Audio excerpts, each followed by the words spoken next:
সারোয়ার তুষার একা নয়, এনসিপির অনেক নেতাই আমাকে লাগাতে চায়। এবার ভুক্তভোগী নেত্রী তাসনুমার বক্তব্যে ফেঁসে গেল এনসিপির বড় বড় নেতারা, যা দেখে হতবাক সবাই। নারী কেলেঙ্কারিতে সম্প্রতি বহিষ্কার হয়েছে এনসিপি নেতা সারোয়ার তুষার।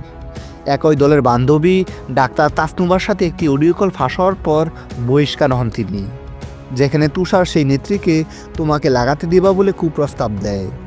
এছাড়া গভীর রাতে সেই নেত্রীর গোপন ছবি দেওয়ার জন্য জোর করে তাকে। জানা যায় বিষয়টি দলের বাকি সদস্যদের জানানো হলেও তারা তুষারের বিরুদ্ধে সে সময় কোনো অ্যাকশন নেয়নি। এদিকে নতুন খবর হচ্ছে শুধু তুষার একা নয়, সুন্দরী সেই নারী নেত্রীকে এরকম কুপ্রস্তাব দিয়েছিল দলের বড় বড় নেতারা, এমনটাই এখন গুঞ্জন শোনা যাচ্ছে। ভুক্তভোগী সেই নেত্রী নিজেই দলের বড় বড় নেতার নাম প্রকাশ করতে যাচ্ছে অবশেষে।